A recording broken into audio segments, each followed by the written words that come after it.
Bonjour à tous et à toutes. Nous saluons également tous ceux qui nous suivent via Internet. Donc voici le moment des annonces. Aujourd'hui, il n'y a pas beaucoup d'annonces, mais je vous prie quand même de me prêter une oreille attentive. Donc cet après-midi, pour toutes les personnes qui sont concernées, pour toutes les personnes qui sont intéressées, il y a la classe baptismale à 15h. Il y a également de 14h30 à 16h EDS+, pour vous permettre de prolonger et approfondir les leçons de l'école du sabbat. Donc ce sont des classes pour pouvoir approfondir les thématiques de l'école du sabbat. Et donc rendez-vous cet après-midi pour toutes les personnes qui sont intéressées, pas besoin d'inscription. Demain, si Dieu veut, le dimanche 21 juin, de 16h à 17h15, il y aura le temps de prière en présentiel. Donc pour toutes les personnes qui sont intéressées, vous savez que maintenant, le 3e dimanche de chaque mois, il y a un temps de prière à l'église en présentiel. Et donc nous nous réunissons de 16h à 17h15. Des annonces concernant la JA. Pour toutes les sections, cet après-midi, il y a activité à 16h. Il y a également ce soir, de 19h à 21h, la dernière rencontre d'After Church. Une information concernant l'investiture. Donc, sabbat prochain, le 27 juin, aura lieu l'investiture JA. À cette occasion, toute l'Église est invitée à s'habiller en bleu pour pouvoir soutenir les jeunes. Et il y aura le dimanche 21 à 9h30, évaluation. Donc, il y a demain, si Dieu veut, à 9h30, évaluation pour préparer l'investiture. Et l'investiture, ce sera sabbat prochain, le 27 juin. Les explorateurs et les compagnons sont invités à une sortie au parc Astérix le 5 juillet. Une information concernant le département MIFEM. Pour toutes les femmes, il y a réunion le dimanche 28 juin, de 7h à 9h à l'église. Pour plus d'informations, vous pouvez vous rapprocher de Annette Baclet. Une information du département famille qui vous transmet une annonce du département famille mais fédéral. Il y a une invitation qui est faite à tous le dimanche 21 juin à la Maison de l'Espérance qui se trouve à Paris. Il y a un rendez-vous, une réunion autour des transmissions intergénérationnelles. C'est un temps d'échange pour comprendre les répétitions et la transmission des modèles de couple. Et ce sera animé par Cosette Fébrici, qui est psychologue et formatrice. Donc cette réunion est particulièrement dirigée vers les personnes qui sont responsables du département famille et les adjoints, les pasteurs et les couples, ainsi que si l'un des conjoints est ancien, mais sinon c'est ouvert à tous. C'est sans inscription. Ça se passe demain, si Dieu veut, dimanche 21 juin, de 9h à 13h à la Maison de l'Espérance. Vous allez retrouver le petit flyer au niveau des annonces. Donc, c'est tout pour les annonces que j'ai à vous partager. Une dernière chose, nous remercions chaleureusement toutes les personnes qui ont participé à la préparation de la journée des 40 ans, des 40 ans de l'Église. Et nous vous informons qu'il y aura un dossier spécial pour les 40 ans de l'Église sur le site Internet. Ce sera bientôt disponible. Je vous remercie pour votre écoute et je vous souhaite un très bon sabbat.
Je vais vous inviter à vous tenir debout. Bienvenue en ce lieu.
Nous prions ensemble.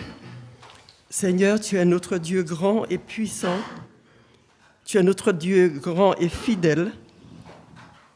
C'est pour cela que nous t'accueillons ce matin, que nous t'invitons à partager notre culte.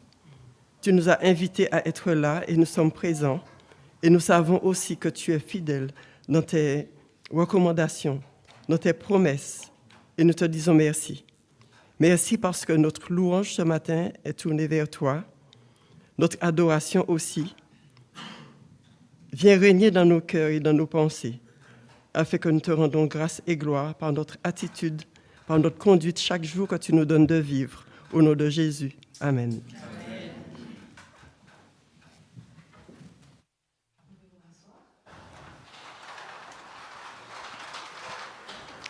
Bienvenue et bon sabbat à tout un chacun. Comment allez-vous en ce matin ? Bien ? Vous ne souffrez pas trop de la chaleur ? On est bien tous ensemble ici, avec le privilège d'avoir la climatisation. C'est une joie et un privilège de nous retrouver tous ensemble en présence de notre Seigneur ce matin. La Bible nous rappelle ceci dans le psaume 122, verset 1. « Je suis dans la joie quand on me dit « Allons à la maison de l'Éternel » et en ce jour béni. Mettons de côté toutes les préoccupations de la semaine. Je sais que ce n'est pas forcément évident, mais mettons toutes ces choses de côté pour tourner nos regards vers notre Dieu d'amour. Que ce moment de louange soit un moment d'intense connexion avec lui. Psaume 103 au verset 2 dit ceci. « Mon âme bénit l'Éternel et n'oublie aucun de ses bienfaits. » Qui sont ceux dans la salle qui ont déjà goûté aux bénédictions de l'Éternel ? Alors, je refais ma question. Qui sont ceux dans la salle qui ont déjà goûté aux bénédictions de l'Éternel ? Très souvent, amen, très souvent nous demandons à Dieu de nous bénir. Mais aujourd'hui, nous voulons prendre un moment pour le bénir et le remercier de tout ce qu'il a fait dans nos vies. Chantons ensemble, bénissons Dieu par nos cantiques.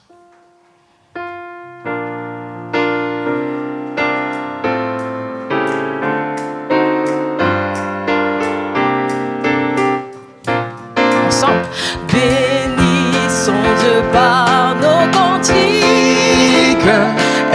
exaltons-le d'un même cœur, chantons ses exploits magnifiques, son grand amour, son bras vainqueur.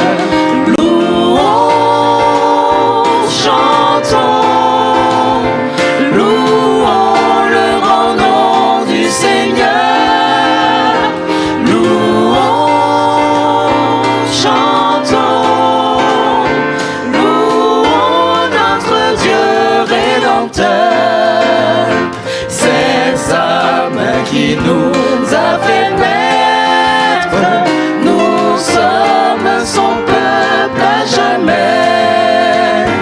Le troupeau que lui seul doit paître et qui comble de ses bienfaits. Louons, chantons, louons le grand nom du Seigneur.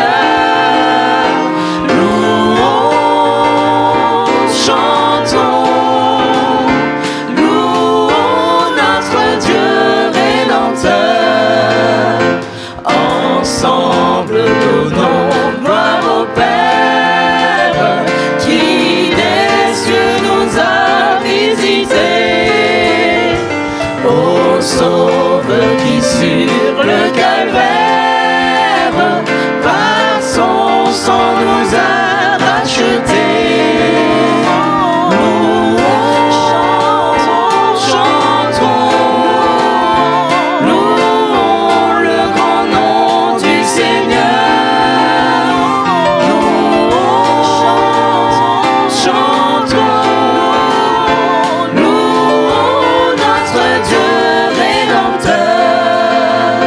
Que les accents de notre joie fassent tressaillir le Saint-Lieu. Dans ce jour, le monde nous voit, nous égayer en notre Dieu.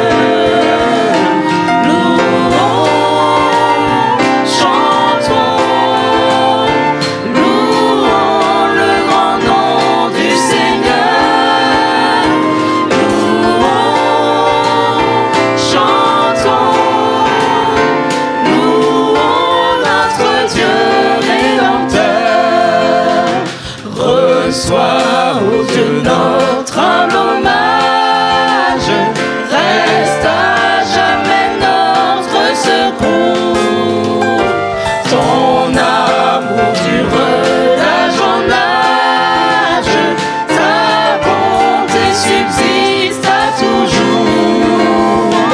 Louons, chantons, louons le grand nom du Seigneur. Louons, chantons, louons notre Dieu rédempteur. Louons, chantons, louons le grand nom du Seigneur. Louons, chantons, louons notre Dieu rédempteur.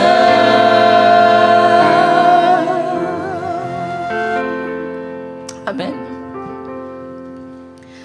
Notre Seigneur prépare pour ses enfants un royaume éternel où il n'y aura plus de souffrance, plus de tristesse, plus de deuil, plus de factures à payer. Toutes ces choses du quotidien qui nous plombent des fois. Même si notre vie est chahutée, notre espérance demeure ferme, car nous savons où nous allons. Alors, mes frères et sœurs, chantez avec moi, chantez avec nous, chantons avec foi et espérance. Nous voguons vers un beau rivage que Jésus, notre Jésus, nous a préparé.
pensais qu'il y avait une autre strophe, autant pour moi.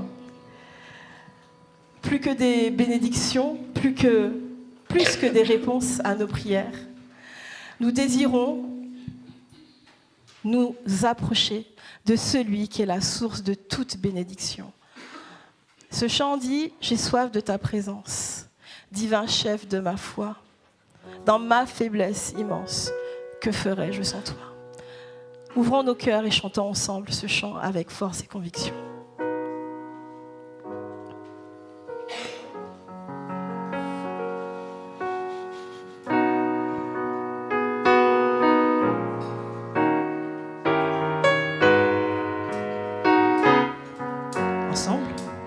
J'ai soif de ta présence, divin chef de ma foi. Dans ma faiblesse immense, que ferais-je sans toi? Chaque jour, à chaque heure, oh, j'ai besoin de toi. Viens, Jésus, et demeure auprès de moi. Des ennemis dans l'ombre rôdent autour de moi. Accablé par le nombre, que ferais-je sans toi? Chaque jour, à chaque heure, oh, j'ai besoin de toi.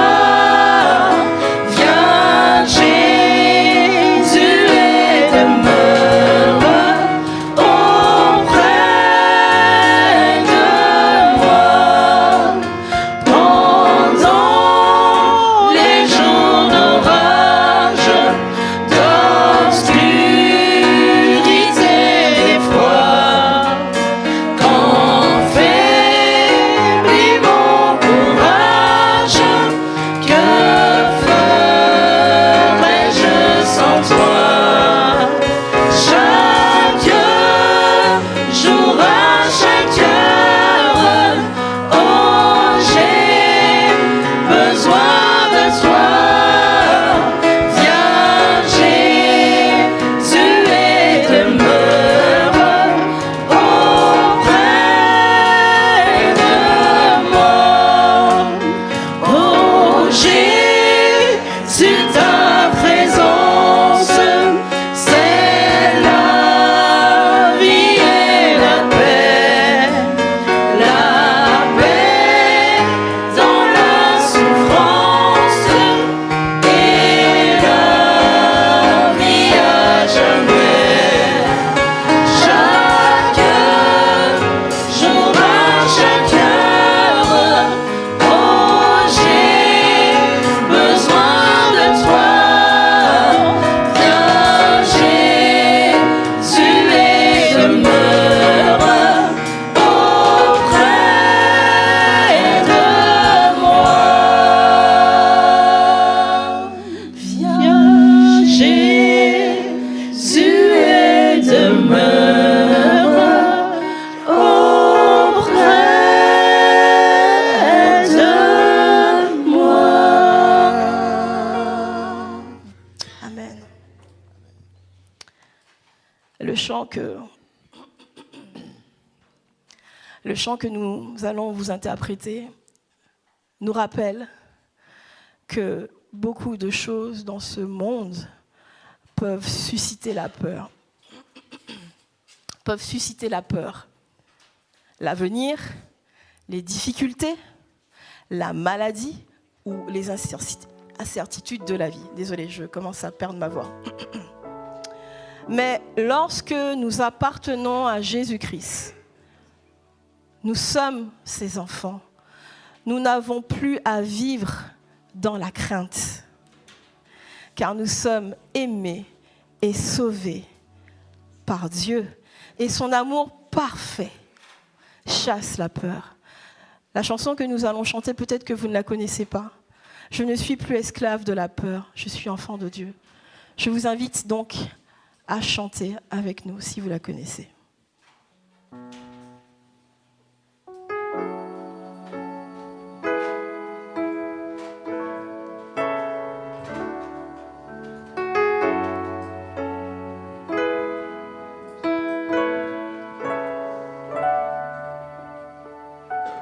Tu m'as ébloui par tes mélodies,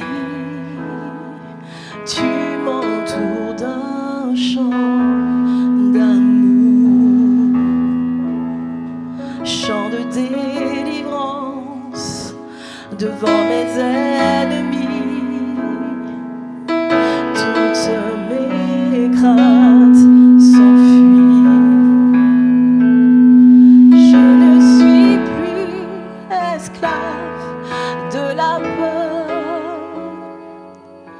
Je suis enfant de Dieu. Je ne suis plus esclave de la peur. Je suis enfant de Dieu.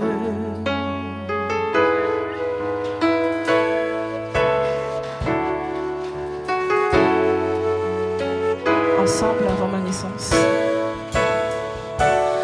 Avant ma naissance, tu m'avais choisi, appelé par mon nom.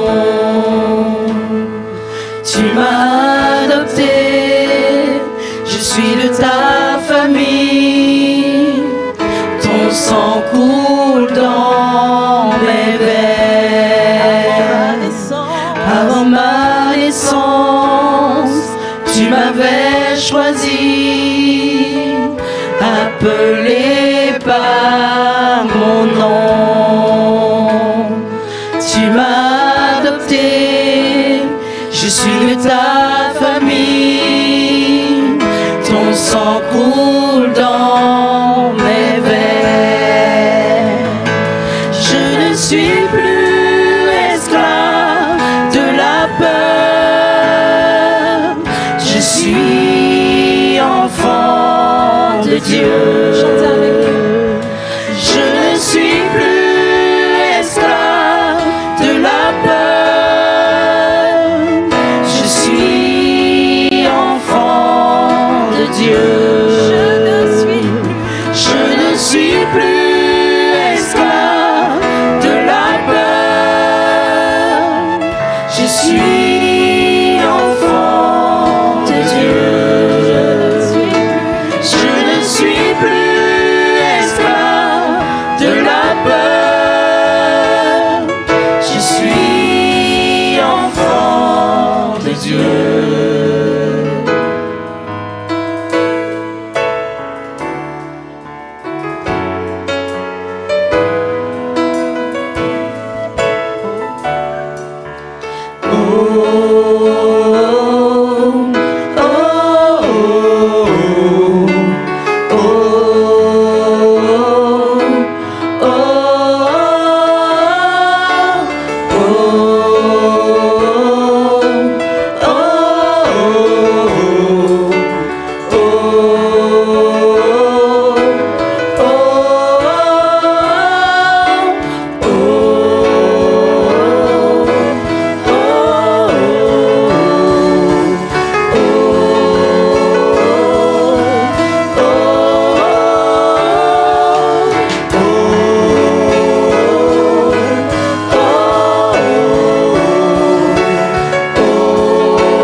suis enfant de Dieu.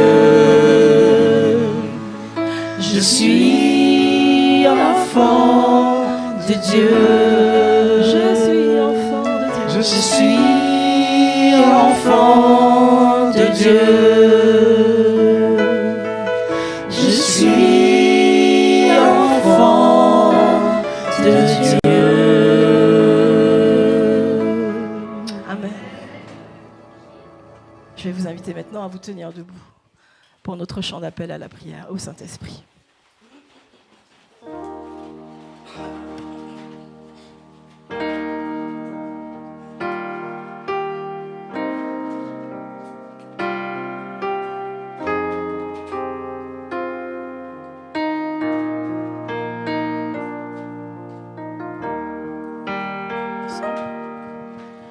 Ô Saint-Esprit, tel que je suis, je m'avance. Le cœur me trie, le cœur chargé de souffrance. J'ai tant besoin de ta sainte présence.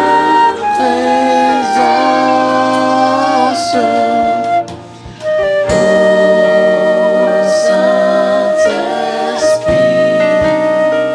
tu connais mes défaillances. Viens, je t'en prie, transformer ma négligence.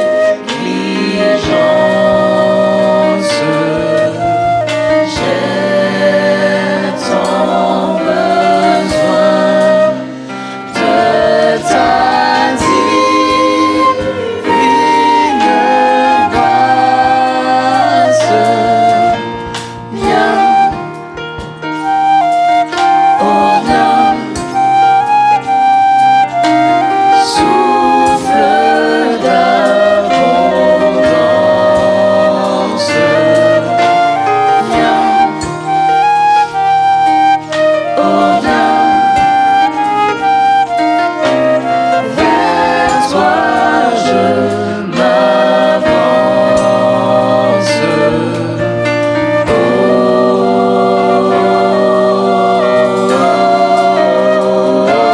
En toi, j'ai confiance. Viens.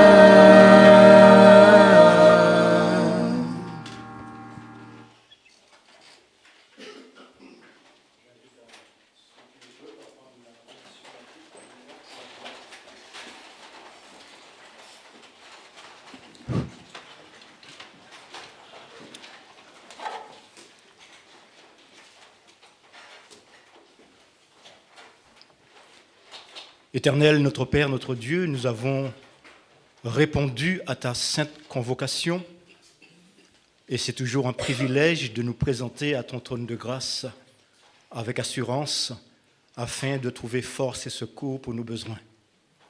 En ces temps de la fin, les besoins sont immenses, Seigneur Dieu, et nombreux. Alors nous implorons ta grande miséricorde ce matin afin que nous puissions bénéficier de ta proximité, du renouvellement de nos forces, afin de pouvoir accomplir la mission que tu nous as confiée. Chaque 7e jour, Seigneur Dieu, tu nous invites à cette grande célébration, à cette adoration, afin que nous soyons transformés, régénérés, sanctifiés, bénis, de sorte que ceux que nous côtoyons puissent voir que nous sommes tes enfants, heureux, épanouis et accomplis. Alors qu'autour de nous, en effet, c'est la souffrance, les gémissements, les complications, tu nous as donné ce message, cette bonne nouvelle de la paix en Jésus. Nous prions, Seigneur, de nous pardonner nos manquements, nos négligences, toutes les fois où nous avons fait fausse route. Nous te remercions pour ton pardon et ta miséricorde. Tu nous rappelles chaque jour, à chaque instant, chaque matin. Tu nous invites à ton autel. Mais aujourd'hui, ces jours de célébration particuliers où tout un chacun nous avons ce rendez-vous avec toi et nous voulons te célébrer. Mais Seigneur, tu connais nos limites, nos imperfections. Qui est digne pour te rendre un culte digne de ton nom? Personne. Alors nous faisons appel à ta grande bonté, à ta grande générosité, te demandant de pallier à nos déficiences ce matin et que tu puisses oindre de ton esprit ta servante qui parlera en ton nom, Seigneur. Fais silence dans nos cœurs. Fais tomber tout préjugé, fais tomber tout souci, toute perplexité du lendemain et fais-nous recevoir ta parole ce matin pour ta seule et unique gloire. Au nom de Jésus. Amen.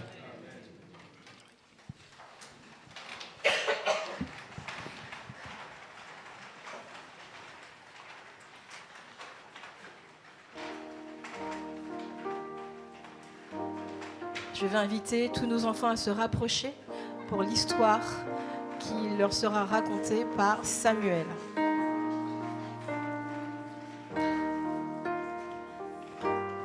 Les enfants, c'est votre moment.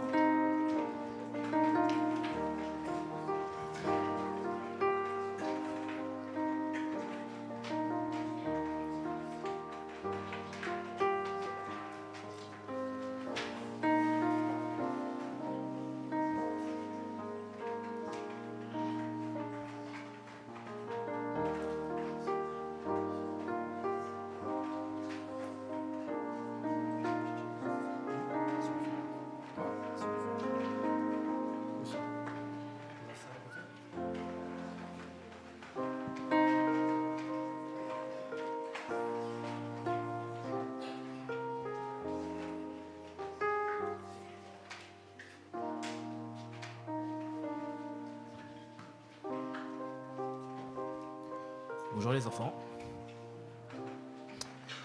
Aujourd'hui, c'est vous qui allez choisir l'histoire. Qui sait lire?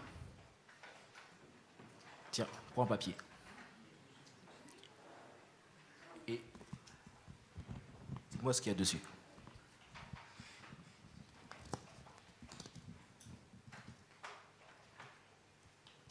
La patience.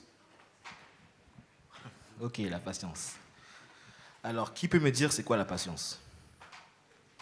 C'est quand les parents quand les parents nous disent attends, bah, ils font patienter. Oui. Quelqu'un d'autre?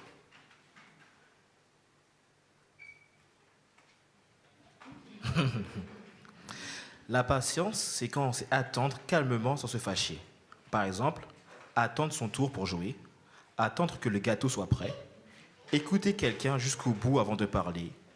La patience, c'est comme une petite tortue qui avance doucement et tranquillement. Je vais commencer l'histoire. Dans un petit village au bord d'une rivière, vivait un jeune garçon nommé Thomas. Il avait 10 ans, des cheveux bruns, toujours en bataille, et un grand sourire plein de vie. Thomas aimait Jésus de tout son cœur. Chaque dimanche, il allait à l'église avec sa famille, chantait avec joie et connaissait beaucoup de versets par cœur. Mais Thomas avait un problème. Il manquait souvent de patience. Quand sa mère préparait le repas, il demandait toutes les 2 minutes « C'est prêt maintenant ?» Quand son père lui promettait une sortie, Thomas voulait partir immédiatement. Même dans ses prières, il s'attendait à ce que Dieu réponde tout de suite. Un printemps, son grand-père lui offrit un petit sachet de graines. « Ce sont des graines de tournesol, » expliqua-t-il. « Si tu en prends soin, elles deviendront grandes et belles. »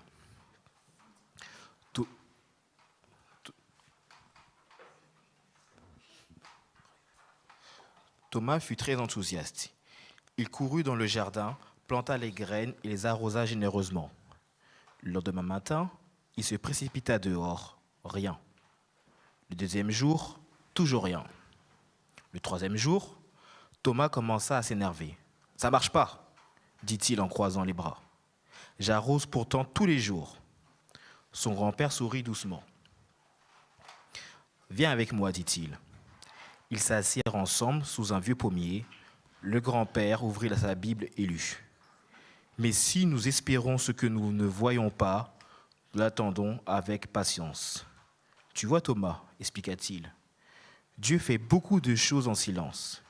Une graine pousse sous la terre avant que l'on puisse la voir. Et parfois, Dieu travaille aussi dans notre cœur sans qu'on le remarque tout de suite. Thomas écouta attentivement. Les jours passèrent. Chaque matin, il allait arroser les graines, même lorsqu'il ne voyait aucun changement. Peu à peu, il apprit à attendre sans se plaindre. Puis un matin ensoleillé, Thomas aperçut une petite pousse verte sortir de la terre. « Grand-père, elle a poussé !» Son grand-père rit doucement. « Tu vois, la patience porte toujours du fruit. » Tout l'été, Thomas regarda les tournesols grandir vers le ciel.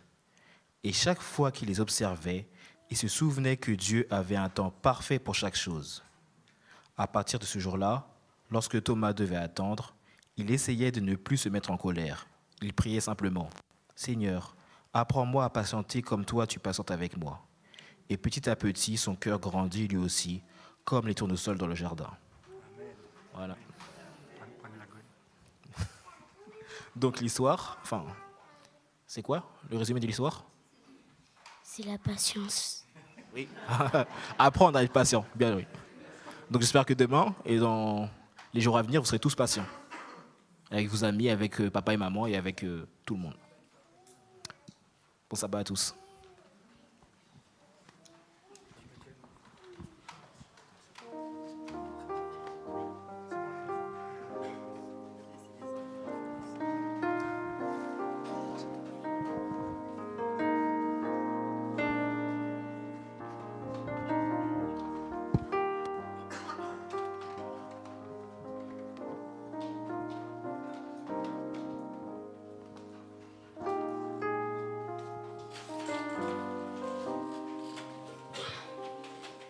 Service de fidélité. Tandis que le diacre et les diaconesses passeront dans les rangs pour recueillir vos dons, nous chanterons notre chant de reconnaissance. Je bénirai l'Éternel pour tous ses offerts.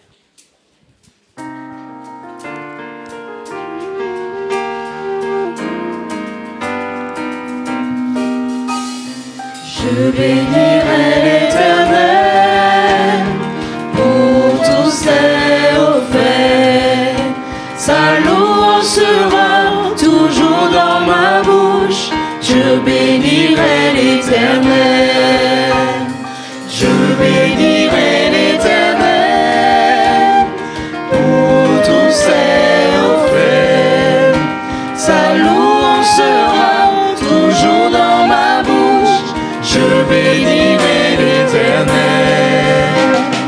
Oh mon âme, bénis l'Éternel. Bénis le Dieu d'amour. Oh mon âme, bénis l'Éternel. Parce qu'il t'a fait du bien. Oh mon âme, bénis l'Éternel. Bénis le Dieu d'amour. Oh mon âme, bénis l'Éternel, parce qu'il t'a fait du bien. Parce qu'il t'a fait du bien. Parce qu'il t'a fait du bien.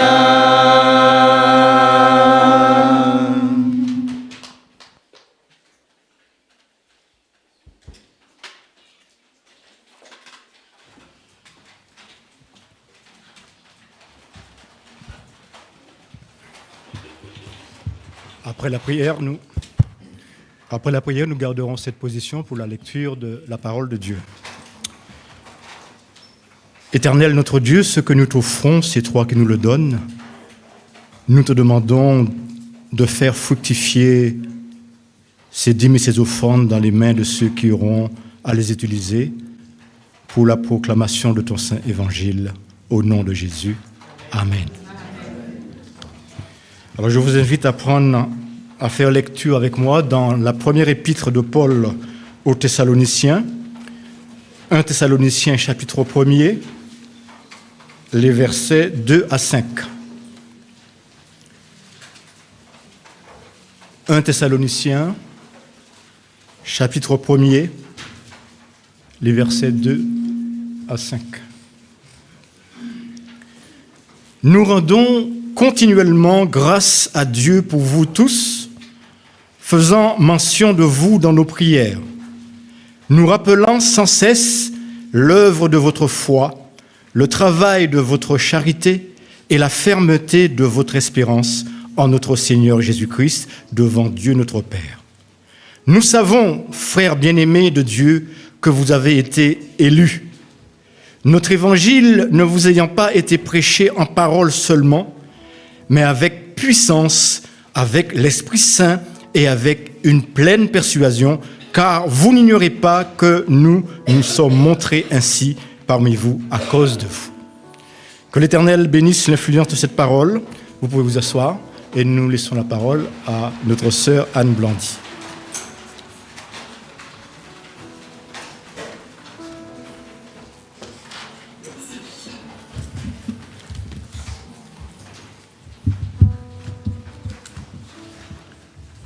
Je vous souhaite un bon sabbat.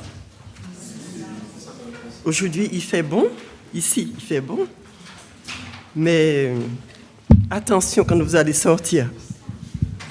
Je souhaite que vous ne fondiez pas comme devenir des liquides, plein de petites flaques d'eau. Que le Seigneur soit avec vous et qu'il vous aide.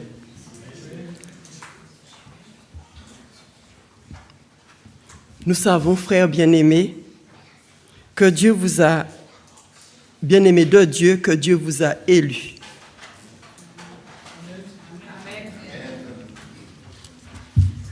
Vous savez que Dieu vous a élus. Vous êtes mes témoins, dit Jésus. Vous êtes mes témoins, dit Jésus. Mes imitateurs. Notre rôle à nous, c'est comme cette jeune captive qui a parlé de Jésus à sa maîtresse et qui a guéri son patron, son maître. Nous avions eu avant la reine Esther, qui a été rendue un bon témoignage aussi, parce qu'elle a sauvé son peuple.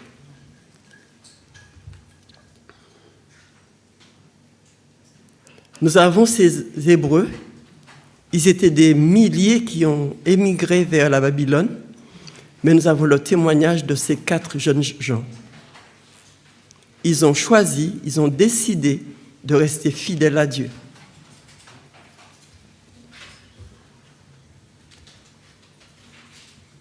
Nous sommes des élus de Dieu, nous sommes ses imitateurs. Projeter ce que nous vivons avec le Seigneur. Avant de commencer son ministère, Jésus avait dit aux disciples, « Vous serez mes témoins. » Mais maintenant, il ne dit plus « Vous serez mes témoins ». Il dit « Vous êtes ». Le ton a changé. « Vous êtes mes témoins », dit l'Éternel. Nous témoignons, comme disait la leçon de ce matin, nous témoignons de diverses manières. Parce que Dieu sait que nous sommes différents, nous avons des caractères différents, nous avons des éducations différentes, nous sommes tous différents et nous avons tous les moyens de témoigner pour que ceux qui nous entourent puissent connaître Dieu. Le témoin David parle de sécurité auprès du Seigneur, placé comme un projecteur. Nous avons pu ce matin vous projeter des images. placé à des endroits précis. Il est confiant, il vit en sécurité, comme il le dit dans le psaume 3. Je me couche et je m'endors en paix. Je me réveille car l'Éternel est mon soutien. Le témoin Paul est différent. Il vit autrement. Il est projecteur équipé d'une tête spéciale. Il est partout. Sa motivation, je ne fais aucun cas de ma vie, comme si elle m'était précieuse, pourvu que j'accomplisse ma course avec joie et mon ministère que j'ai reçu du Seigneur. Je ne peux pas ne pas parler de raconter cette grande et belle histoire de Jésus, la transmettre. Nous avons d'autres messages que les anciens ont vécus, comme ces 3 jeunes gens, comme la reine Esther et la petite captive. Nous avons aussi des chantres. Nous aimons les psaumes, n'est-ce pas? Dans le psaume 3, nous avons, je n'ai pas noté le psaume. Seigneur, fais luire ta face sur nous, afin que l'on connaisse sur la terre la route qui conduit vers toi. Afin de rendre possible au peuple la connaissance du Dieu très haut. Fais luire ta face sur nous. Tel un projecteur, conduis tes peuples aux sources de la vie. Comme nous avons reçu le Seigneur Jésus, permettre à d'autres de trouver le chemin de la vie, rendre cette voie accessible, être projecteur vivant pour transmettre une mission correcte du Très-Haut, le représenter saint, agréable, digne, être élevé, un être élevé, l'adorer, l'honorer, transmettre l'image que nous avons reçue de Dieu parfait. L'avez-vous saisi? Les effets remarquables d'un projecteur? Comment l'utiliseriez-vous? Comment utiliseriez-vous un projecteur?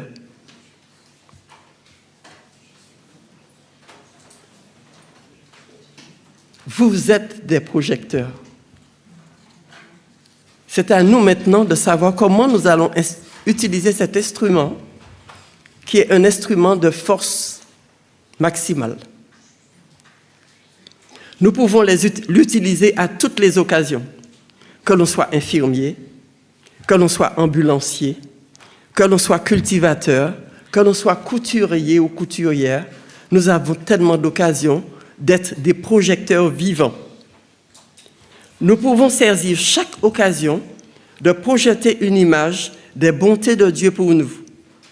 C'est nous qui portons les images positives que le monde doit découvrir pour connaître qui est Dieu. Parler de notre rencontre, notre relation, notre marche avec lui, en amoureux, nos conversations. Je relis la phrase. Parler de notre rencontre, notre relation, notre marche avec lui en amoureux, nos conversations. Nous pouvons prier pour que le Seigneur nous aide à être des projecteurs vivants. Seigneur, tu es notre Dieu et nous ne pouvons pas nous permettre de prendre la route, de marcher, de parler sans toi. C'est toi qui es l'initiateur de cette volonté et aussi de cette possibilité de pouvoir témoigner, te projeter comme il convient autour de nous. Veuille nous ouvrir à l'action de ton esprit en nous et que toute gloire te revienne. Amen. L'amour est un sentiment le plus élevé, le plus pur qui soit. Les histoires d'amour attirent les regards, mais aussi la curiosité.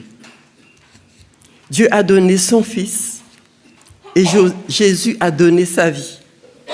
Tous ceux qui rencontrent le Seigneur projettent l'image la plus extraordinaire qui existe.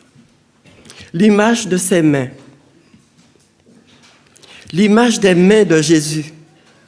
Ses pieds ensanglantés.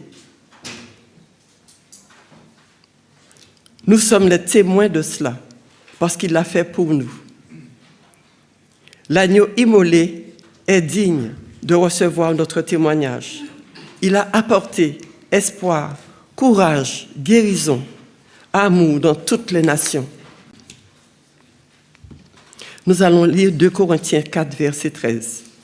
Comme nous avons reçu l'Esprit, la même foi, nous croyons.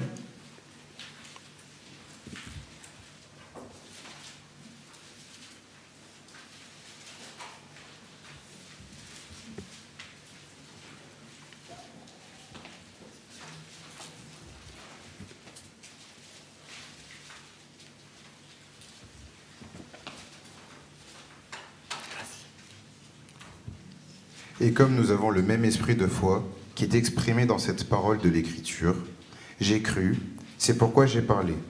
Nous aussi nous croyons, et c'est pour cela que nous parlons, sachant que celui qui a ressuscité le Seigneur Jésus-Christ nous ressuscitera aussi avec Jésus.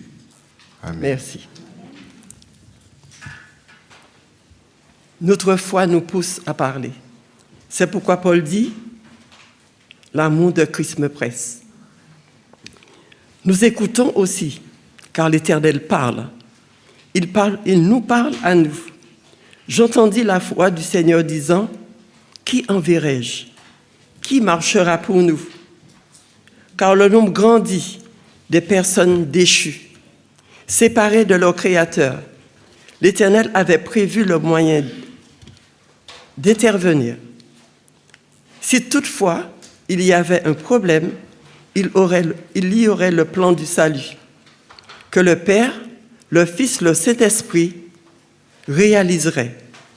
Jésus se donnerait en sacrifice pour que tous aient la possibilité d'être sauvés. Donner à ceux qui croiraient ou à ceux qui croiront en lui le meilleur moyen d'accéder à un rétablissement complet. Dieu est amour, c'est sa nature. C'est l'image que nous devons tous avoir dans notre cœur. Parce que nous sommes déchus, il nous cherche, et cela dès le début de la chute de l'homme. Êtes-vous attirés par cet amour? Le Père a envoyé son Fils pour cette mission primordiale, nous sauver, nous faire connaître sa gloire, son nom, son amour, sa miséricorde, par la parole et par des actes. Durant toutes les années que Jésus a vécu avec nous, il a instruit, formé des disciples, des hommes, des femmes, leur faire prendre conscience qu'ils ont de la valeur pour Dieu, prendre conscience des dons qu'ils ont reçus. Comment les utilisez-vous au service de Dieu? Et voulez-vous collaborer avec lui? Comment devenir des pêcheurs d'hommes? Pour pêcher du poisson, il faut beaucoup de patience. Mais pour les humains, c'est différent. Il faut de l'amour. Parler avec amour, même à une personne hostile. Jésus agissait ainsi. Confronté à l'opposition, il répondait toujours avec bienveillance, respect, car il était là pour tout le monde, pour sauver. Quand sournoisement quelqu'un lui demanda « Que faire ?» Que faire pour hériter la vie éternelle? Un docteur de la loi se leva et dit à Jésus pour le pauvres, « Maître, que dois-je faire pour hériter la vie éternelle ?» Cette demande était trop sérieuse. La réponse donnée par Jésus nous concerne aussi. Elle est certainement la plus importante.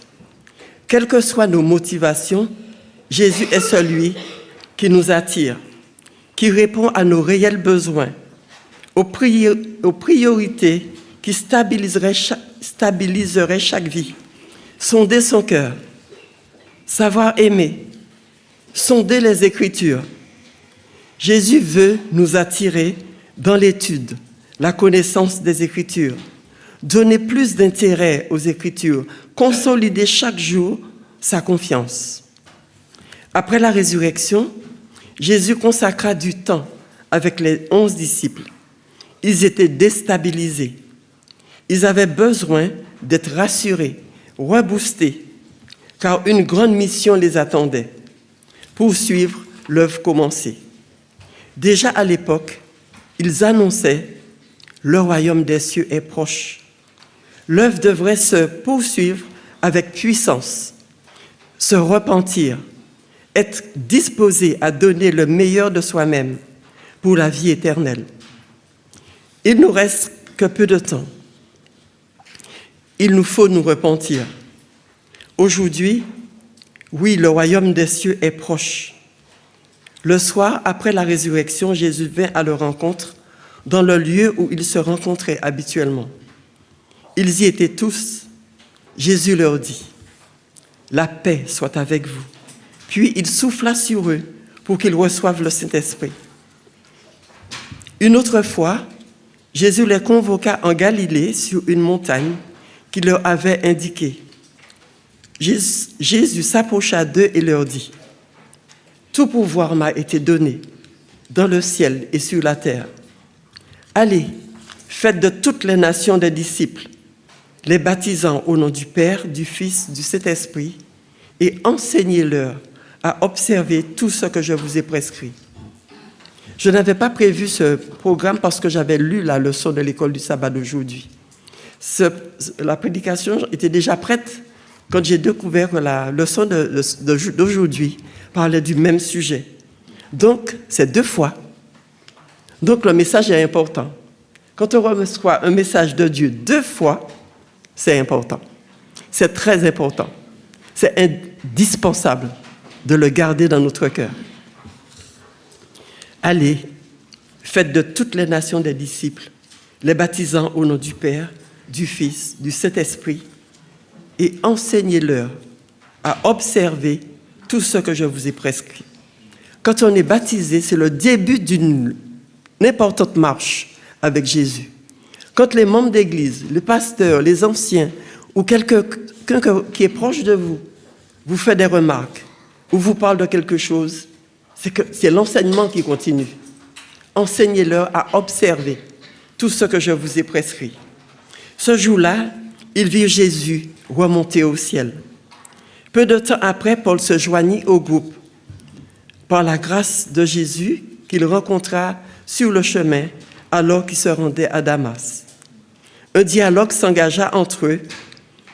Paul exprima sa résolution. « Seigneur, que dois-je faire ?» À une autre occasion, il dit sa peine d'avoir participé à la mort d'Étienne. « J'étais présent lorsqu'ils ont répandu le sang de ton témoin. » Alors le Seigneur lui dit, « Va, je t'enverrai vers les nations. » Aujourd'hui, la mission garde tout son caractère d'urgence. L'Évangile est le bien le plus précieux de toutes les nations. Qu'en est-il de notre engagement? Est-ce que je dois répéter? Oui. Qu'en est-il de notre engagement? Rappelez-vous cette histoire. Il s'agit d'un juge neuf, de fils de Gédéon. Il a survécu à une méchante action dans sa famille. Il utilisa une histoire pour faire passer un message à son frère, l'auteur des crimes. Des arbres cherchaient un roi. Leurs pensées allèrent à l'olivier. Ils se dirent, il nous représenterait bien. L'olivier répondit, renoncerai-je à mon huile, par laquelle, grâce à moi, on honore Dieu et les hommes? Certaines personnes désirent à tout prix gravir des échelons dans leur domaine professionnel pour obtenir le poste qu'elles convoitent, sans se demander si Dieu les appelle à ce travail. L'olivier sollicité pour régner est une allégorie. Elle met en évidence la sagesse de l'olivier, qui préféra accomplir sa mission d'olivier plutôt que de devenir roi. Roi, mais pourquoi? Parce que tout le monde veut l'être. L'olivier, après réflexion, donna sa réponse. Dieu me permet de produire de l'huile et je le fais bien. Être en communion chaque jour avec Jésus nous permet de nous sentir heureux et épanouis dans l'accomplissement de notre mission. 1 Corinthiens 11, verset 2. Dieu, dans son sanctuaire céleste, promène des regards sur la terre. Il voit que nous n'avons rien. Ils n'ont rien. Ici, là, ils n'ont rien. Et là-bas non plus. Cette condition est préoccupante. Ils ont besoin de tout. Ils sont faibles. Ils sont fragiles. Ils sont pauvres. Les humains, des êtres éphémères. Ils n'ont pas su garder le privilège. Ils n'ont rien. Cette phrase, nous l'utilisons depuis longtemps. Il n'a rien. Même Jésus l'a entendu, il n'avait pas commencé son ministère. La remarque tombait déjà. C'est lors de mariage que sa mère vint discrètement le trouver. Elle lui dit, « Fais quelque chose pour aider l'organisateur de cette fête. » Il accepta de leur donner une nouvelle solution à ce problème. Nous avons depuis une très bonne solution. Il leur donna une très bonne solution. Depuis l'entrée du péché dans le monde, cette remarque se fait sentir notre fragilité. Ils n'ont que des défauts, des souffrances, des misères, de la méchanceté, de la honte. Ils sont nus. C'est pour cette raison aussi que l'Éternel nous a envoyé son serviteur. Il a son soutien, il est son élu. Il a mis son esprit sur lui. Il ne brisera pas le roseau cassé. Il n'éteindra pas la mèche qui brûle encore. Autour de nous, il existe des héros, des personnes au grand cœur, disposées à agir, à proposer. Ils ont la volonté pour faire de notre monde le meilleur lieu de vie, avoir plus de moyens. Mais vous, dit Jésus à ses disciples, vous recevrez une puissance, le Saint-Esprit survenant sur vous, et vous serez mes témoins. Acte 1, verset 8. Jésus lui-même se distingue de tous. En lui sont réunies toutes les vertus. Il est le Dieu très haut. Pourtant, il n'a jamais recherché la grandeur. Seul le bien-être l'intéressait.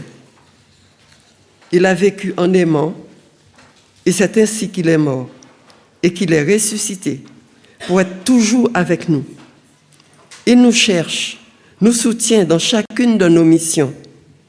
Dieu a placé son peuple au milieu des nations. Il organise chaque place privilégiée pour son témoin, le projecteur. Projecteur. Suivez un technicien qui place un projecteur. Il le place de telle sorte qu'il soit bien dans son rôle.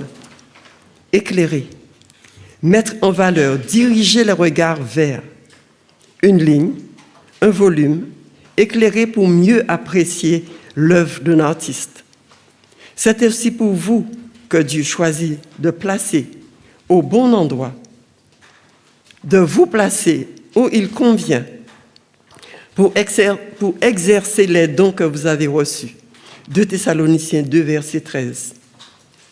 En nous plaçant dans le monde à titre de projecteur pour diriger l'attention sur l'intérêt du royaume de Dieu, rentrer dans le rôle de témoin, faire connaître les desseins de Dieu pour la terre, parler du salut parmi les nations. Dieu veut que la terre soit éclairée par nous. Il nous a confié cette mission parce qu'il a choisi. Et son choix, c'est vous et moi. Que pouvons-nous faire de mieux? Que pouvons-nous envisager pour réussir cet objectif? Jésus est venu réaliser, démontrer les valeurs des principes divins que nous représentons. Sa vie a été une démonstration pratique de ces principes. Ces principes sont les nôtres. En tant que témoin, notre source vitale est en Christ, que nous contemplons chaque jour, et c'est nécessaire pour le projeter. Il a le pouvoir de nous attirer à lui, nous rendre efficaces dans notre mission. Chaque jour, des foules venaient vers lui. Beaucoup de pharisiens intéressés par son enseignement. Un jour, les Juifs réunis pour l'écouter, Jésus leur disait « Mon Père », en parlant de l'Éternel. Cela ne leur convenait pas. Jésus leur dit, malgré leur opposition, « Mon Père me glorifie, lui, que vous dites être votre Dieu et que vous ne connaissez pas. Mais je le connais. Je le connais et je parle de lui. Je l'écoute. Abraham, votre père, a tressailli de joie de ce qu'il verrait mon jour. » Les Juifs présents étaient choqués de sa déclaration. Alors Jésus ajouta, « Je vous le dis, c'est la vérité.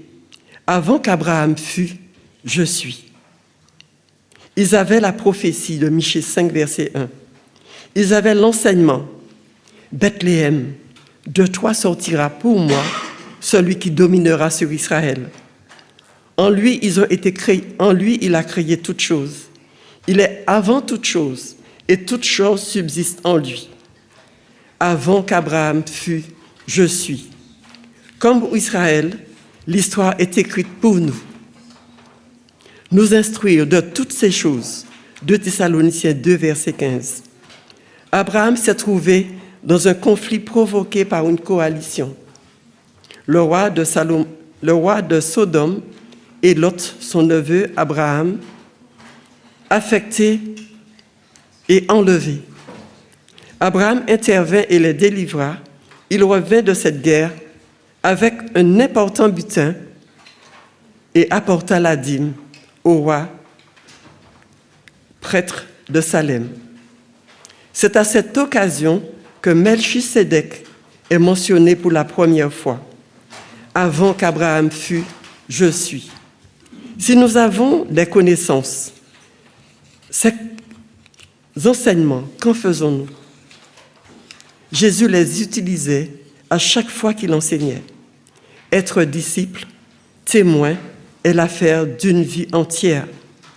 3 choses doivent dominer notre esprit et dans notre cœur: la foi, l'espérance, l'amour.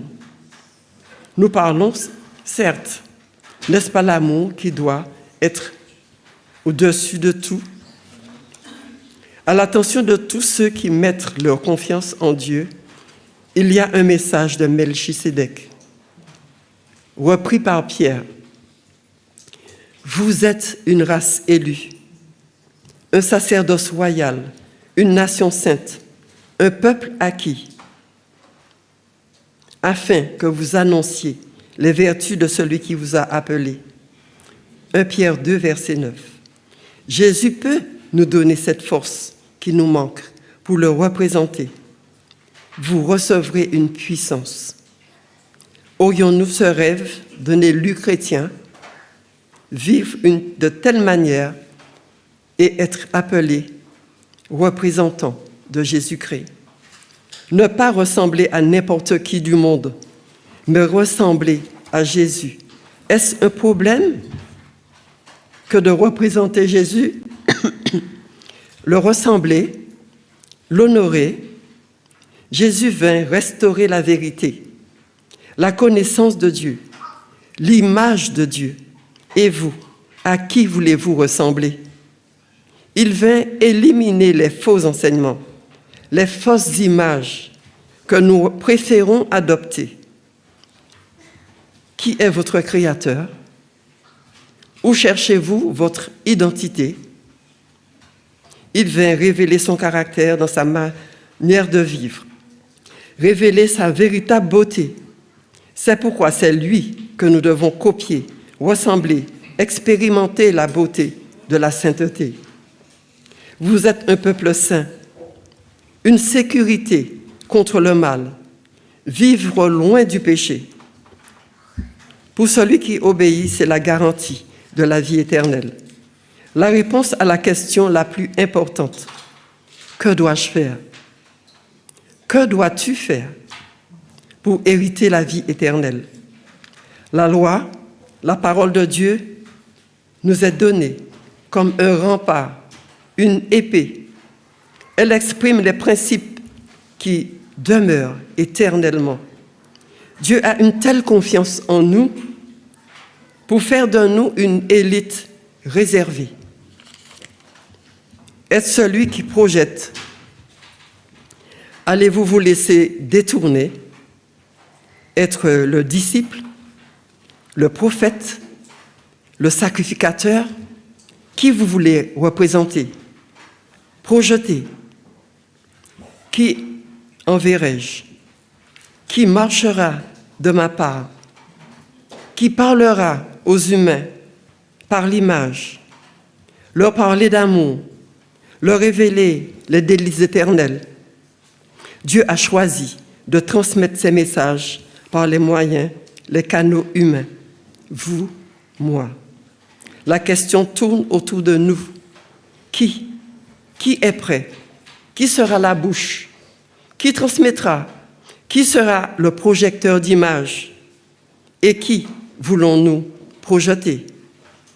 Ainsi parle l'Éternel.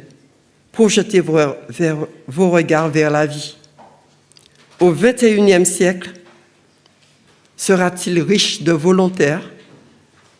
Avez-vous la volonté, le cœur pour donner la réponse inspirée par l'Esprit, par l'amour de Dieu qui vous aimez?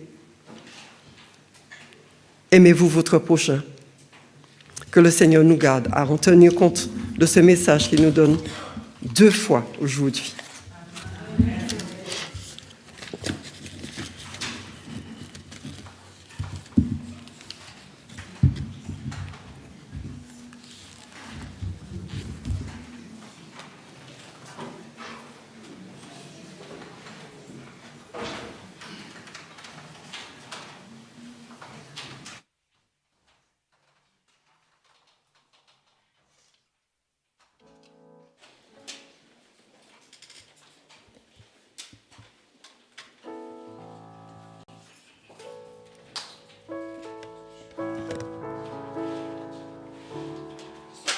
Je vais vous inviter à vous tenir debout.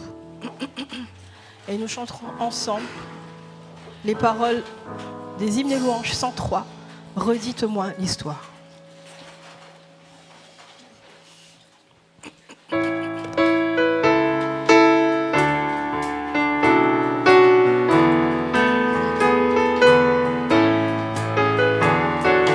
Redites-moi l'histoire.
Notre Père, notre Dieu, ce dont nous avons le plus besoin, c'est ta présence.